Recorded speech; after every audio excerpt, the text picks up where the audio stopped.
গ্রামের বাড়িতে ঘুম থেকে উঠে ঝাঁটা হাতে ধরতেই হবে, আর কিছু করো বা না করো। বারান্দা উঠান, যেহেতু আমাদের বাড়িটা মাঠের কাছে, ক্ষেতের একদম পাশে, সেই কারণে প্রতিদিন পরিষ্কার করতে হয়। Hello everyone, good morning. কেমন আছো সবাই? আশা করছি ভালো আছো এবং সুস্থ আছো। সুন্দরবন জেলার ছোট্ট একটি গ্রাম থেকে আমি প্রিয়াঙ্কা। আজকে আমার আরও একটি নতুন ব্লগে সকলকে স্বাগত জানাই। আজ বৃহস্পতিবার, সকাল 8টা মতো বাজে। এখন থেকে আমি আমার ব্লগটি শুরু করছি। আশা করছি আমার আজকের ব্লগটি সকলের ভালো লাগবে।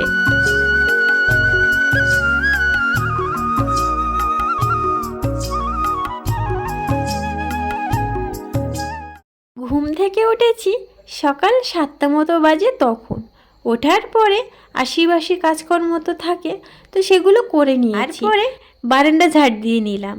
এই যে উঠোন পরিষ্কার করছে, উঠোন তৈরি করা হয়ে গেছে, সেই জন্য গোবর জল দিয়ে দিচ্ছে, কালকে ধান তুলবে। এদিকে আমি চলে আসলাম বারান্দা পরিষ্কার করতে। জল নিয়ে নিয়েছি, পুরো বারান্দা মুছে নেব। আজকের বৃহস্পতিবার, সব পরিষ্কার করে নেব, ঘর বাইরে সবটা জল দিয়ে মুছে নেব।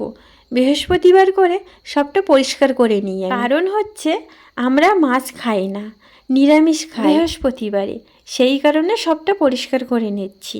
সপ্তাহে পরিষ্কার করে নিই। প্রতিদিন পরিষ্কার করা সম্ভব হয়ে ওঠে না।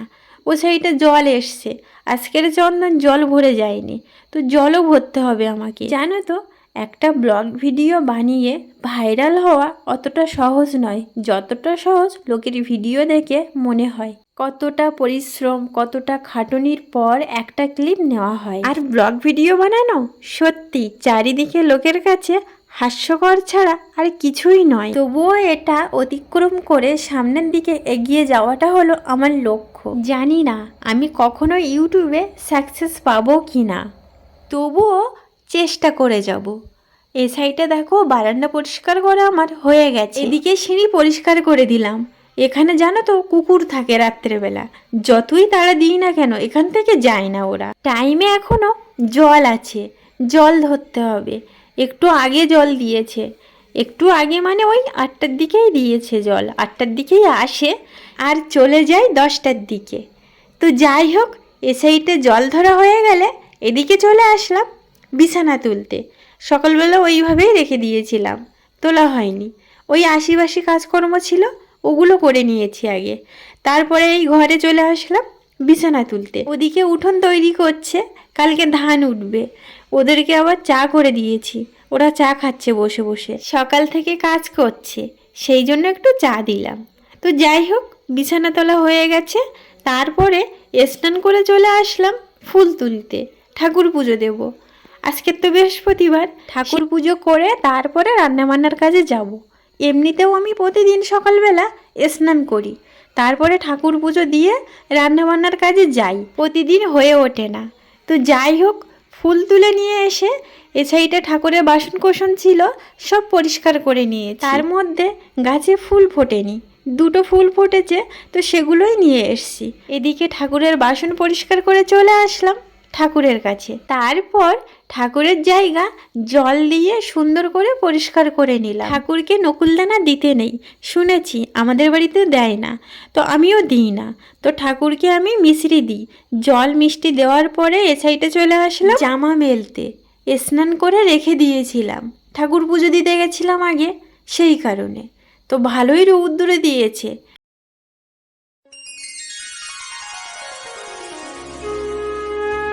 চা করে নিয়ে চলে আসলাম রৌদ্রে। এখানে বসে চা খাচ্ছি আর গায়ে রৌদ্র পড়ছে, বেশ ভালো লাগছে। কিন্তু একটু আগে স্নান করলাম, ঠান্ডা লাগছিল, এখন আর ঠান্ডা লাগছে না। রৌদ্রে বসে আছি। এদিকে যেটু ধান বানছে, কালকে ধান তুলবে। ওদিকে তো উঠোনও করা হয়ে গেছে, আজকের উঠোন তৈরি করলো, আজ সব ধান বাঁধবে, কালকেরে ধান তুলবে। আমাদের এখানে একটা গাড়ি ঢুকেছিল জানো তো, ধান কেটে পরিষ্কার করে ঝাড়াই করে সব দিচ্ছে, কিন্তু আমাদের এই মাঠটাই ঢোকেনি, সেই জন্য কাকুরা হাতে কেটেছে, হাতে বাঁধছে, সব হাতেই করতে হচ্ছে। আমাদের এই মাঠে গাড়ি আসলে অনেকের সুবিধা হতো, কষ্ট কম হতো, হাতের কষ্ট। এই ধান আবার মাথায় করে উঠোনে নিয়ে আসবে, তারপরে ঝাড়াই করবে। এখন এর অনেক কাজ, গাড়ি আসলে এই কষ্টটা হতো না। তো যাই হোক, এ সাইডে আমার চা খাওয়া হয়ে গেছে।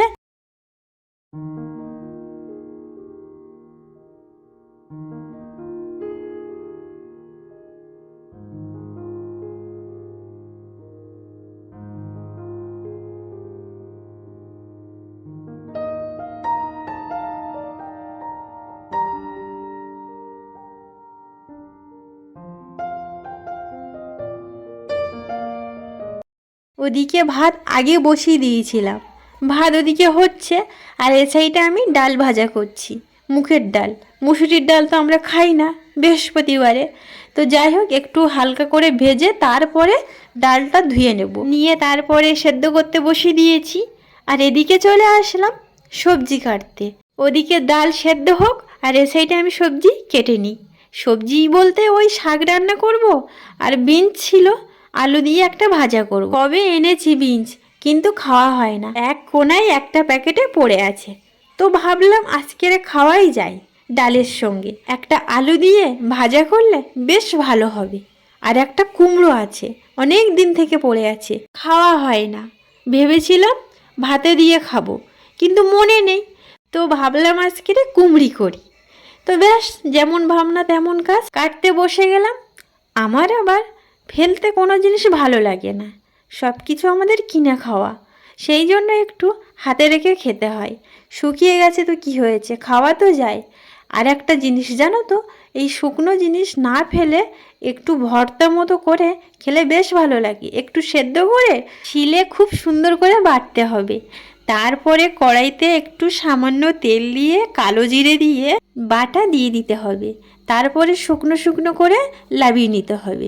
খেতে খুব সুন্দর হয়। ফেলে দেওয়ার থেকে খাওয়া হয়ে গেল। যে কোনো সবজি শুকনো হয়ে গেলে ফেলে দেবো কেন, ওইভাবে রান্না করলে ভাতের সঙ্গে একটা পদ হয়ে যায়। তো যাই হোক, সবজি কাটার পরে এ সাইডে সবজি ধুয়ে নিয়ে চলে এসেছি।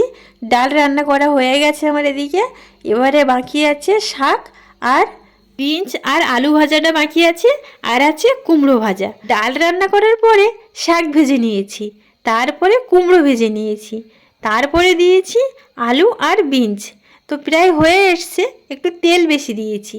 ভাজায় তেল না দিলে খেতে কিন্তু ভালো লাগে না। তো যাই হোক, এ সাইডে ভাজা হয়ে গেছে। তো আজকের দুপুরে রান্না কুমড়ো ভাজা আর শাক, আর আছে আলু আর বিনস ভাজা আর ডাল। ব্যাস, আজ দুপুরের খাওয়া তো বেশ ভালোই। আর চন্দন ডাল খেতে ভীষণ ভালোবাসে, ডাল হলে আর কিছুই চাই না, তার সঙ্গে একটা ভাজা, যে কোনোই ভাজা হলে চলবে। তো আজকের তো দুটো ভাজা আছে। আর শাকটা আমার খেতে ভীষণই ভালো লাগে। শাক কিন্তু আমি আগে খেতাম না, কিন্তু এখন ভীষণ ভালোবাসি শাক খেতে। যে কোনো শাক খেতে ভীষণ ভালো লাগে, শাক খাওয়া কিন্তু ভালো। তো যাই হোক, রান্না বান্নার পরে খেতে বসে গেছি। চন্দন বাড়িতে চলে এসছে, এখন ঘড়িতে টাইম হচ্ছে দুপুর 2টো, একটু আগে আসলো। আসার পরে স্নান করে ভাত খেতে বসেছে। খাওয়া দাওয়ার পরে ডিউটিতে বেরিয়ে যাবে। যাই হোক, আমরা খাওয়া দাওয়া করে নিই, আর এখানেই ভিডিওটা শেষ করছি। সবাই ভালো থাকবে, সুস্থ থাকবে। দেখা হচ্ছে নতুন কোনো একটা ভিডিওর সঙ্গে। ততক্ষণের জন্য সবাইকে টাটা।